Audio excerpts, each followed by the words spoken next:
Selamat siang dan salam sejahtera bagi kita sekalian. Shalom, Om Swastiastu, Namo Buddhaya, salam kebajikan. Yang saya hormati rekan-rekan tim sus hadir lengkap. Yang saya hormati rekan-rekan media yang sudah hadir, terima kasih atas kehadirannya.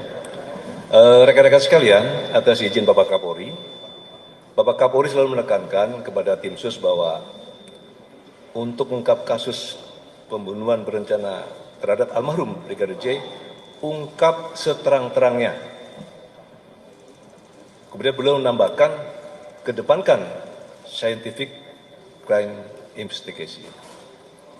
Itulah yang dikerjakan.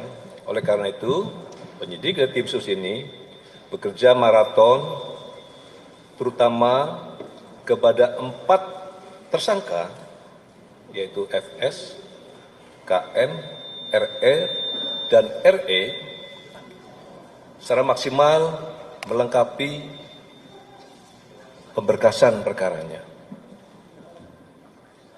Kemarin sudah dilaksanakan gelar untuk dilaksanakan kelengkapan perkara. Terhadap keempat tersangka ini, penyidik insya Allah selesai ini akan menyerahkan berkas perkara 4 tersangka tersebut kepada Kejaksaan selaku JPU, Jaksa Penuntut Umum. Selesai rilis ini. Selanjutnya rekan sekalian, tim sus, khususnya dalam pemeriksaan khusus, per hari ini kita telah melaksanakan pemeriksaan khusus terhadap anggota-anggota kita sebanyak 83 orang.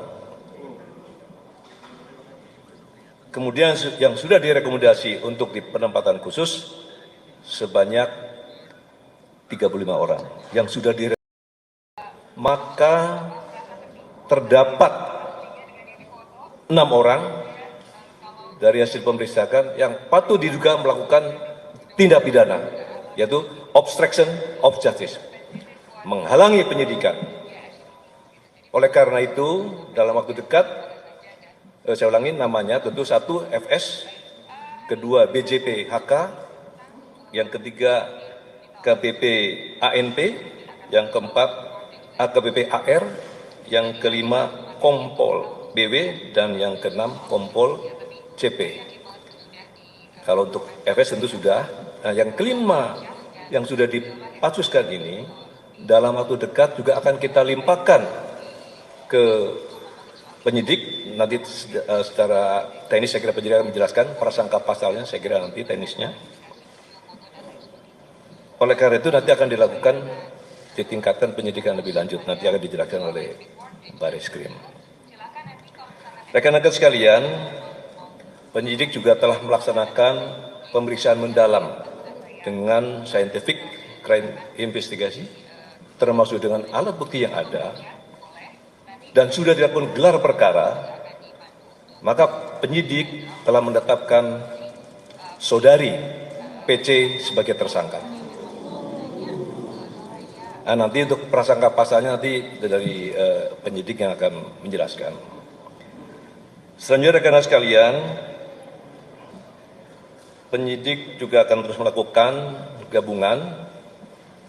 Kemudian rekan-rekan juga mendengar ada 2 laporan polisi yang sudah dihentikan oleh Bareskrim. Maka sudah menjadi tanggung jawab tim sus gabungan yang terdiri dari Itwasum, Kabareskrim, dan Propam akan melaksanakan audit investigasi terhadap 2 laporan polisi yang diterbitkan oleh Polres Jakarta Selatan. Ini sedang berjalan.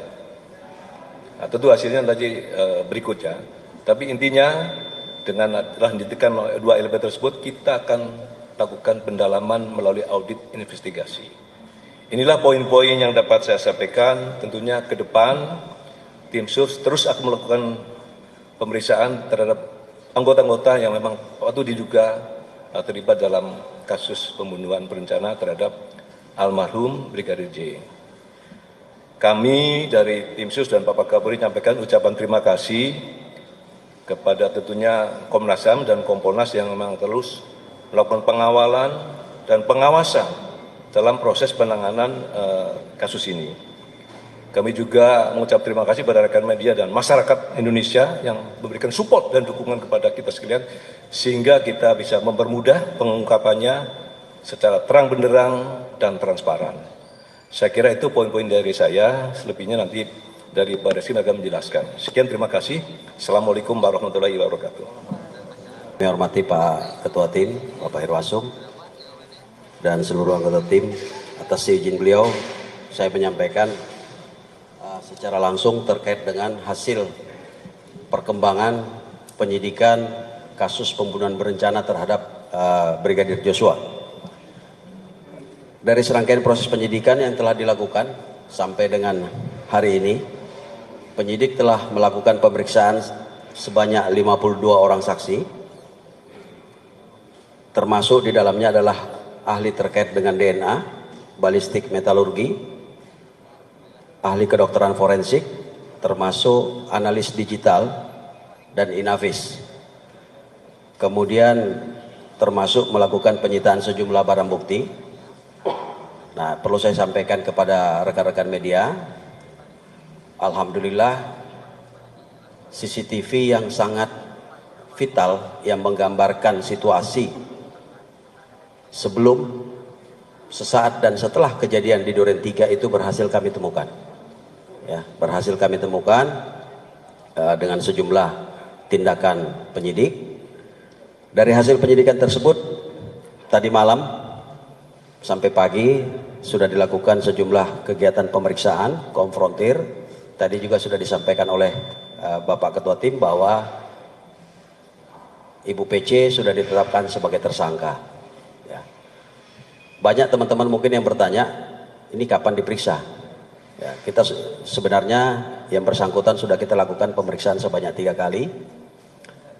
Seyogyanya juga kemarin harusnya yang bersangkutan kita periksa, tetapi kemudian muncul surat sakit dari kedokteran, dari dokter yang bersangkutan, dan meminta untuk istirahat selama 7 hari.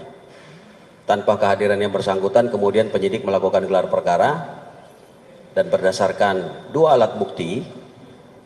Yang pertama adalah keterangan saksi, kemudian bukti elektronik berupa CCTV, baik yang ada di Saguling, di lokasi Saguling, maupun yang ada di dekat TKP, ya, yang selama ini menjadi pertanyaan publik, yang diperoleh dari DVR Pos Satpam.